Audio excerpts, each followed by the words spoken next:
بانی P T I اکیلے نہیں، لانے والے بھی مجرم ہیں۔ بانی پی ٹی آئی کو لانے والوں کا احتساب کیا جائے۔ دوسروں کو چور کہنے والے خود چور ڈاکو نکلے۔ نون لیگ کے جانے کے بعد بہت تباہی ہوئی، ملک کا ستیہ ناش کر دیا گیا۔ مسلم لیگ نون کے صدر نواز شریف کی ضمنی انتخاب میں کامیاب امیدواروں سے خطاب۔ کہا 2017 میں ملک ترقی کر رہا تھا، مہنگائی 3% پر تھی۔ پی ٹی آئی دور میں مہنگائی 39% پر چلی گئی۔ یہ کرکٹ کھیلنے کے لیے آئے تھے، 5 سال تک وہی کھیلتے رہے۔ 2018 سے 22 تک جو ہوا اس کی ذمہ داری ان پر ہے۔ افسوس، ملک کی جو حالت ہوئی وہ پوری قوم بھگت رہی ہے۔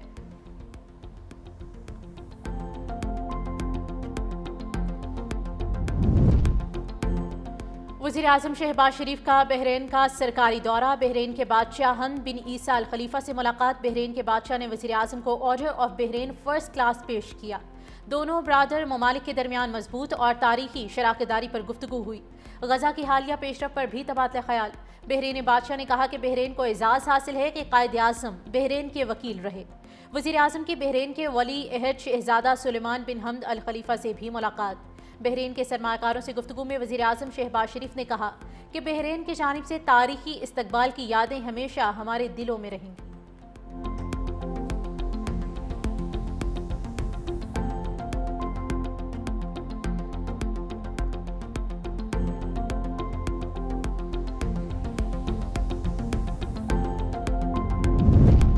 نائب وزیر اعظم اسحاق ڈار کی بحرین وزیر خزانہ سے ملاقات۔ فائنانس سیکٹر میں تعاون بڑھانے پر گفتگو۔ ترجمان دفتر خارجہ کے مطابق بحرین کے فن ٹیک میں پیش رفت اور پاکستان سے مہارت شیئر کرنے کی پیشکش۔ دونوں ممالک کے مرکزی بینکوں کے درمیان تعاون کے امکانات پر بات چیت کی گئی۔ مالیات، بینکاری، تجارت اور معیشت میں مشترکہ روڈ میپ کی تیاری پر اتفاق۔ متعلقہ حکام کی مشترکہ ٹیمیں بنانے کا بھی فیصلہ۔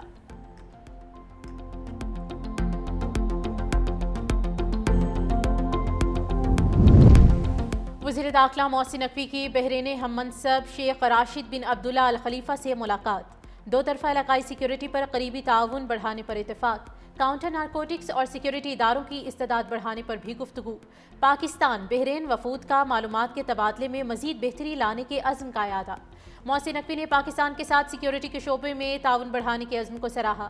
کہا پاکستان اور بحرین کے درمیان برادرانہ تعلقات باہمی اعتماد اور احترام کی مضبوط بنیادوں پر قائم ہیں۔ دونوں ممالک کے اداروں کے درمیان قریبی رابطے خطے میں امن و سلامتی کے لیے ناگزیر ہیں۔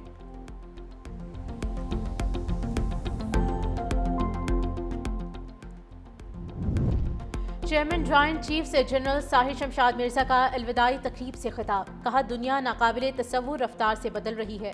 تبدیلی کے اثرات ہماری اندرونی اور بیرونی آزمائشوں پر نمایاں ہیں۔ مسلح افواج کو ہم آہنگی اور مشترکہ تعاون کے ساتھ تیار رہنا ہوگا۔ اثرات ہائبرڈ محاذ آرائی سے جنگ تک محیط ہیں۔ مستقبل کے چیلنجز کے لیے تنظیمی اصلاح ناگزیر ہے۔ بااختیار اور مناسب صلاحیت سے لیس افواج نظام کے لیے ضروری ہیں۔ مستقبل کی جنگوں کے لیے مربوط حکمت عملی سے تیار رہنا ہوگا۔ جنرل ساحر شمشاد مرزا نے تینوں افواج کے لیے نیک تمناؤں کا اظہار کیا۔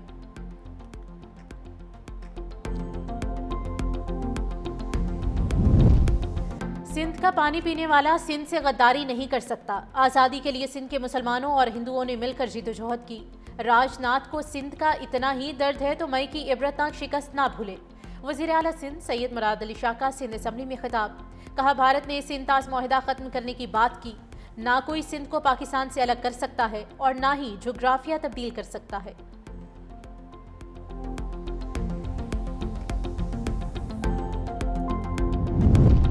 سندھ میں گورنر کی ممکنہ تبدیلی کی خبروں نے سیاسی حلقوں میں نئی بحث چھیڑ دی ہے۔ ایم کیو ایم خاموش ہے جبکہ پیپلز پارٹی کے سینئر رہنما سعید غنی نے گورنر کے منصب سے متعلق اہم انکشافات کر دیے۔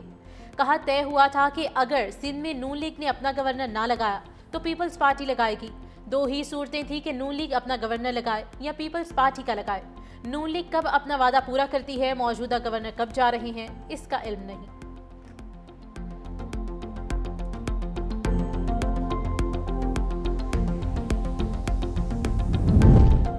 پنجاب حکومت کا خصوصی بچوں کے لیے بڑے پروگرام کا آغاز۔ ضلع کی سطح پر سینٹر آف ایکسیلنسی بنایا جائے گا۔ اسکولوں میں سی سی ٹی وی مانیٹر بسیں دی جائیں گی۔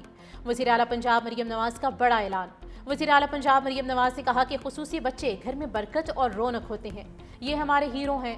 لاہور میں اسپیشل بچوں کے لیے کھانے کی فراہمی کے پروگرام کا افتتاح۔ وزیر اعلیٰ نے بچوں کے ساتھ تصاویر بھی بنوائیں۔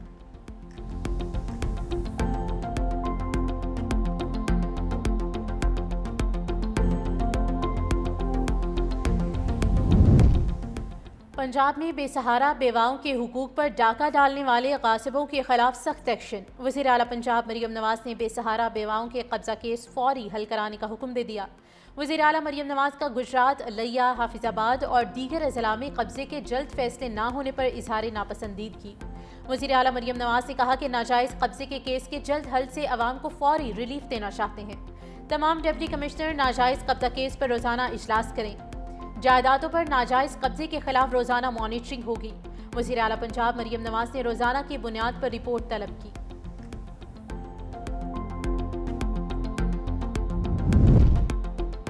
باغوں کا شہر لاہور اسموک کی زد میں، دنیا کے آلودہ ترین شہروں کی فہرست میں لاہور کا تیسرا نمبر۔ شہر کا AQI 210 ریکارڈ۔ اسموک سے متاثرہ علاقوں میں شہریوں کو ماسک کا استعمال یقینی بنانے کی ہدایت۔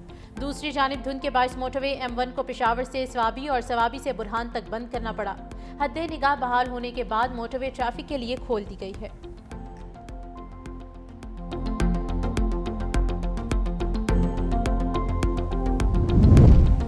اب ٹریفک قوانین کی خلاف ورزی پر 2000 سے 20,000 روپے تک جرمانہ ہوگا۔ پنجاب میں ٹریفک قوانین کی خلاف ورزی کا قانون منظور، آرڈیننس بھی جاری۔ تیز رفتاری پر موٹر سائیکل کو 2000 جبکہ گاڑی کو 5000 روپے جرمانہ کیا جائے گا۔ ٹریفک سگنل توڑنے والی موٹر سائیکل کو 2000 اور 3 ویلر کو 3000 روپے جرمانہ بھرنا پڑے گا۔ سگنل کی خلاف ورزی پر کار کو 5000 اور 2000 cc گاڑیوں کو 10,000 روپے جرمانہ ہوگا۔ سگنل کی خلاف ورزی پر 2000 cc سے زائد کی گاڑیوں کو 15,000 روپے جرمانہ ہوگا۔ دھواں چھوڑتی موٹر سائیکل کو 2000 بھرنا ہوں گے۔ بغیر فٹنس سرٹیفکیٹ گاڑی چلانے پر 1 لاکھ روپے تک جرمانہ ہوگا۔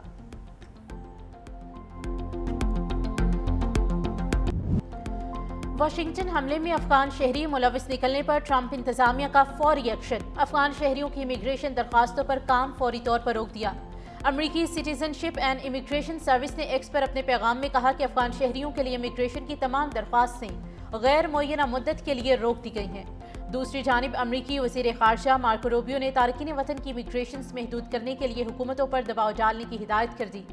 امریکی سفارت خانوں اور قونصل خانوں کو جاری ایڈوائزری میں کہا گیا ہے کہ سفارتکار یورپ، کینیڈا، آسٹریلیا اور نیوزی لینڈ کی حکومتوں پر امیگریشن محدود کرنے کے لیے دباؤ ڈالیں۔ وائٹ ہاؤس کے قریب فائرنگ کے بعد صدر ٹرمپ کا واشنگٹن میں 500 اضافی اہلکار تعینات کرنے کا حکم۔ وزیر جنگ پیٹ ہیگسیت نے تصدیق کرتے ہوئے کہا کہ نیشنل گارڈ کے اہلکاروں پر حملہ کسی صورت برداشت نہیں کیا جائے گا۔ اضافی تعیناتی کا مقصد دارالحکومت میں سیکیورٹی کو مضبوط بنانا اور کسی بھی ممکنہ خطرے کا مقابلہ کرنا ہے۔ فیصلہ وائٹ ہاؤس کے قریب فائرنگ کے واقعے کے بعد کیا گیا۔ نیشنل گارڈز کو صدارتی حکم پر واشنگٹن DC میں تعینات کیا گیا تھا۔